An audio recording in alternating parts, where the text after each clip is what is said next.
আমরা যারা মাঠ পর্যায়ের দায়িত্বশীল আমাদেরকে তারা আমাদের বাসা বাড়ি এগুলোকে তারা তাদের নখদর্পে নিয়ে যায়।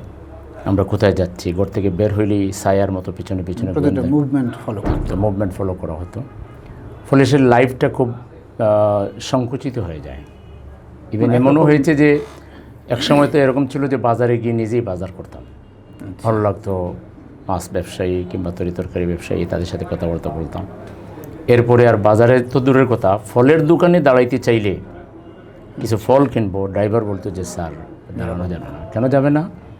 যে পিছনে আপনাকে ফলো করা হচ্ছে। কিংবা জুমার নামাজে আমরা গাড়ি থেকে নেমে মসজিদে ঢুকেছি, পিছনে পিছনে লোক ঢুকে গেছে। নামাজ পড়ে অন্য দরজা দিয়ে অন্য রাস্তায় মোটরসাইকেলে চলে যেতে হয়েছে। এভাবে লাইফটাকে একটা আমাদের জন্য সংকীর্ণ করে হান্টিংয়ের মধ্যে রেখেছিল। তো এরপরও আমরা চলেছি। আমরা একদিনও সত্যিকার অর্থে আমরা আন্ডারগ্রাউন্ডে যাইনি।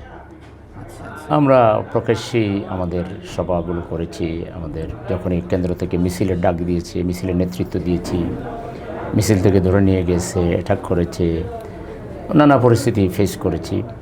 আর অনেক দিনই বাসায় থাকতে পারিনি। বাসায় থাকিনি বেসিক্যালি এই কারণে যে তারা তাদের নোংরামিটা এই পর্যায়ে চলে গিয়েছিল যে বাসায় আমাদের যারা ছেলে মেয়ে কিংবা স্ত্রী তাদের সাথেও বেয়াদবি করতে তারা কুণ্ঠাবোধ করত। পরিবারের সদস্যের সঙ্গে দুর্ব্যবহার করতো। সেই কারণে আমরা অনেক সময় বাসায় না থেকে অন্য বাসায় থাকতাম।